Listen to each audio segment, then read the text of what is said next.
Madame, mademoiselle, monsieur, bienvenue à Metro News. Voici les principaux titres qui seront développés aujourd'hui. Contrairement aux témoignages du soi-disant kidnappeur et aux informations qui circulaient sur les réseaux sociaux, le fils du PDG de Radio Métropole n'est pas mort d'une overdose.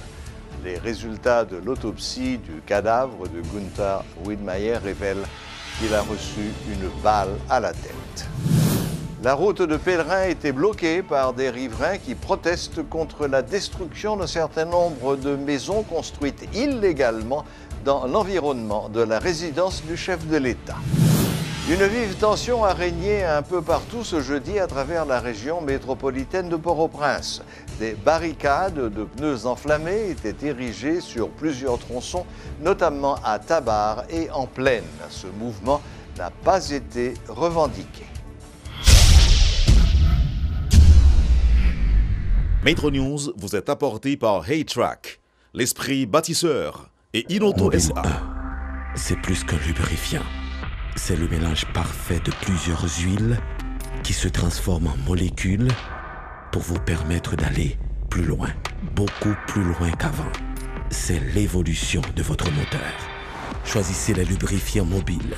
Ici vit l'énergie. Les résultats de l'autopsie du cadavre de Gunther Wiedmeyer, retrouvé mort le vendredi 29 juin, révèlent qu'il a reçu une balle à la tête. Un projectile de 9 mm a été retrouvé dans son crâne. Contrairement aux témoignages du soi-disant kidnappeur et aux informations qui circulaient sur les réseaux sociaux, le fils du PDG de Radio Métropole n'est pas mort d'une overdose. Gunther Wiedmeyer a été retrouvé mort à La Boule 12. Il était porté disparu depuis le vendredi 22 juin. Les ravisseurs avaient demandé 180 000 $ américains en échange de sa libération. Les négociations étaient en cours entre les parents du jeune Wiedmeyer et ses ravisseurs qui n'avaient jamais donné la moindre preuve de vie de l'otage. Il a probablement été tué le jour même de sa disparition et aussitôt enterré. Une vive tension a régné ce jeudi à Pèlerin 5. La route était de nouveau bloquée par de grosses pierres déposées par des riverains qui s'opposent à la destruction d'un certain nombre de maisons construites illégalement autour de la villa du chef de l'État.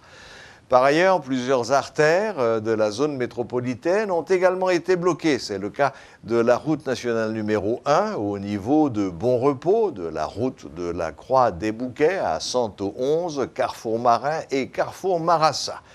Dans cette zone, les pare-brises de certains véhicules ont été brisés.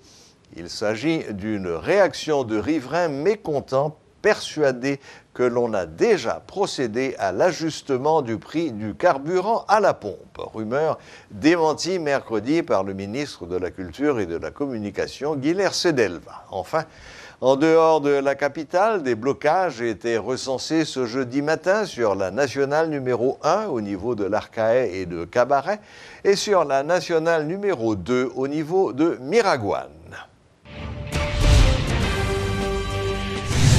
Le commissaire du gouvernement, Klamé Oknam Dameus, a requis mardi l'assistance de la police pour déloger les occupants illégaux de terrains de l'État situés à proximité de la résidence du chef de l'État à Pèlerin sur requête de la Direction générale des impôts. Il a fait remarquer qu'il avait adressé le 2 juillet dernier une correspondance en ce sens au directeur départemental de l'Ouest de la PNH, le commissaire Berson Soljour, lui demandant de prendre toutes les mesures jugées utiles. Selon le député de Cascoff, Alfredo Antoine, l'opération de déguerpissement et de démolition menée à Pèlerin est illégale. Bien que réputé proche du pouvoir en place, le parlementaire condamne la destruction de plusieurs maisons et exige des réparations en faveur des propriétaires victimes. Des anciens contractuels du ministère des Affaires sociales ont une nouvelle fois bloqué l'avenue Charles-Sumner ce jeudi.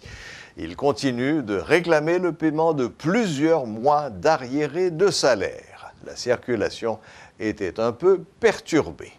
Les protestataires dénoncent le silence de la ministre Stéphanie Auguste et annoncent l'intensification de leur mouvement.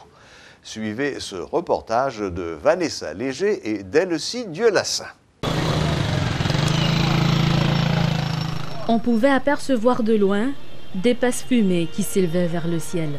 Les voitures rebroussaient chemin, les motocyclistes n'osaient pas s'aventurer ce jeudi dans l'avenue Charles Sommer. En effet, les contractuels du ministère des Affaires sociales, visiblement mécontents, réclamaient leur arriéré de salaire. Nous travaillons, il faut nous toucher. Et nous, le ministre Stéphanie Delé, jusqu'à 15 juillet.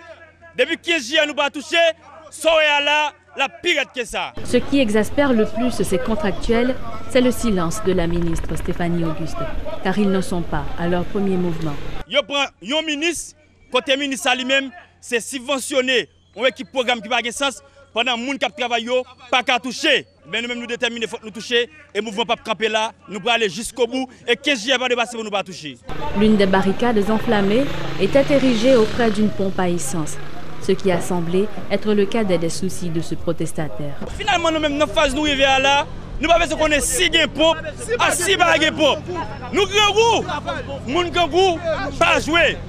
Madame nous, petite nous et priorité nous. Alors que les flammes consumaient les barricades, des protestataires traînaient tranquillement des pneus sous les yeux passifs des quelques policiers présents sur les lieux. Les marchands qui exposaient leurs produits au bord de la route ont déclaré ne plus s'étonner de cette pratique.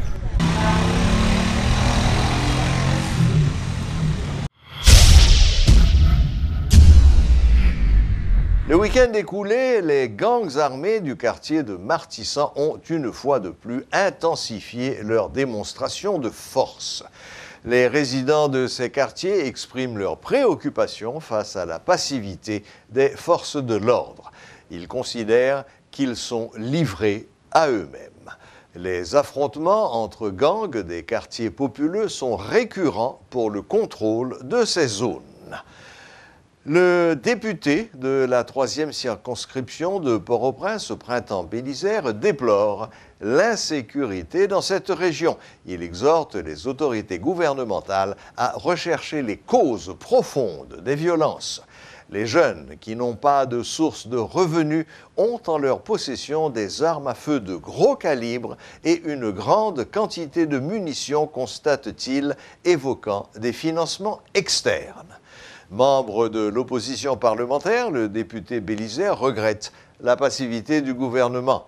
Le député Lavalas fait état également de la dégradation des conditions socio-économiques de la majorité des citoyens. Pendant ce temps, des patrouilles de la police sont déployées au bicentenaire afin de dissuader les groupes armés du quartier du Village de Dieu de réaliser leur forfait sur le boulevard Harry Truman.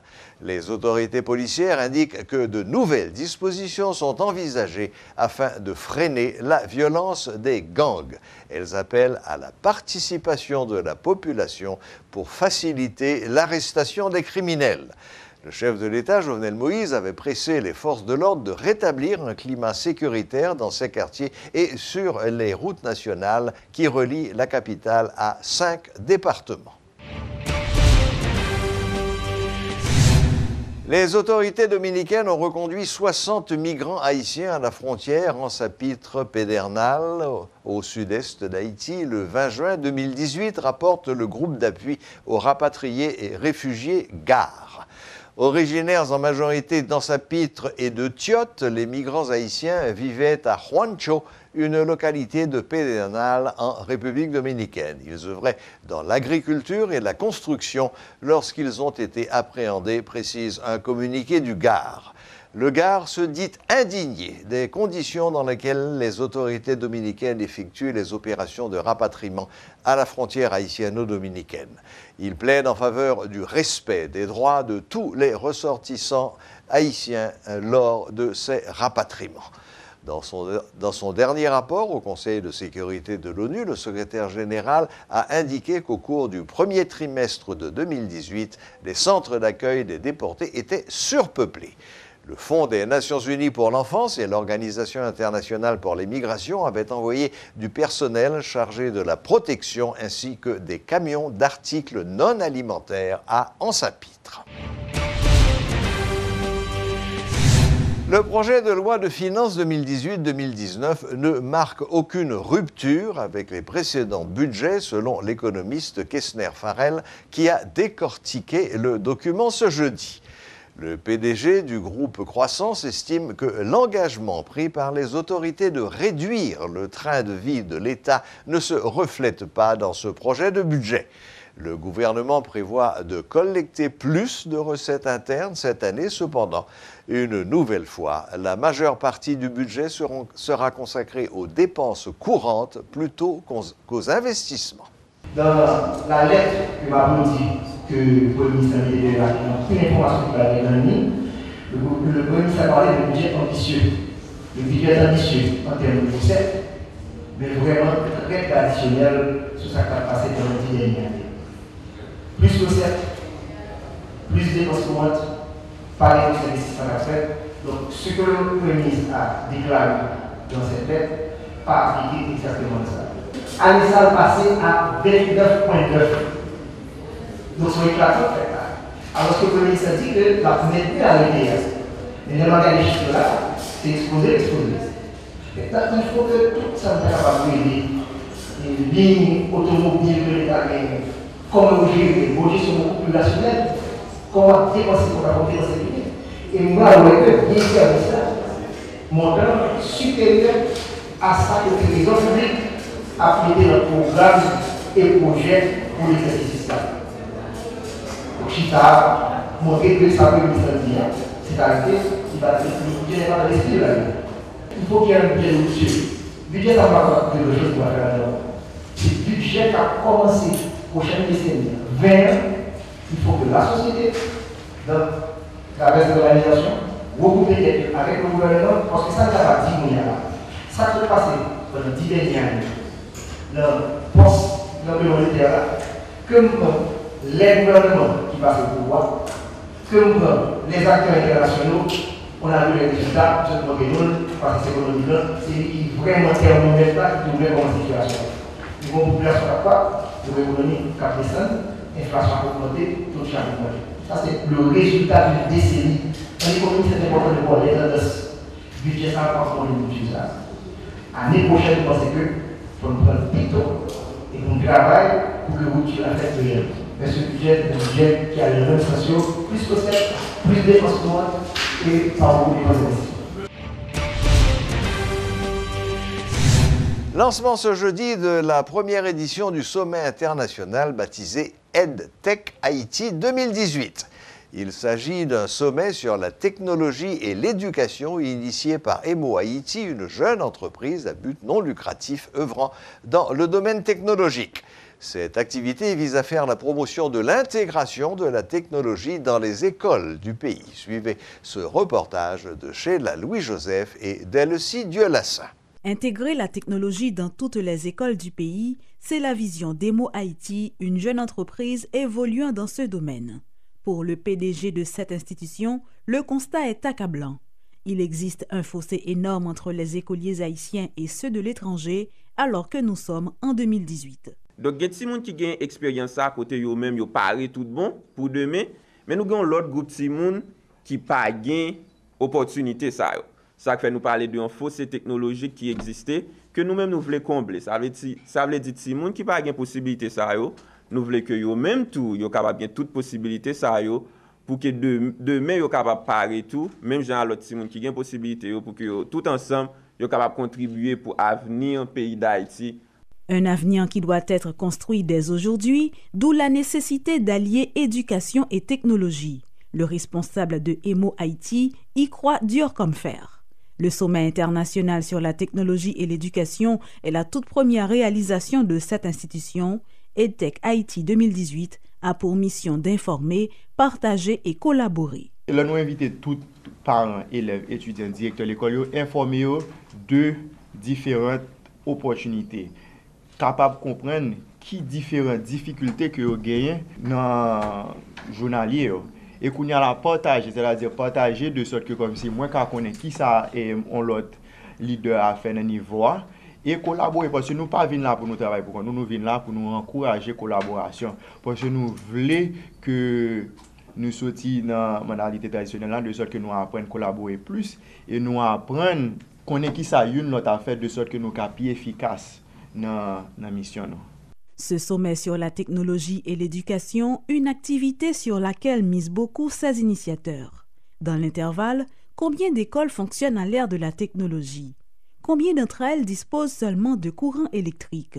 Les données statistiques ne sont pas disponibles, mais Emo Haïti croit qu'elles ne sont pas nombreuses. Voilà, la boucle est bouclée. Merci de votre fidélité et à la prochaine, même heure, même chaîne.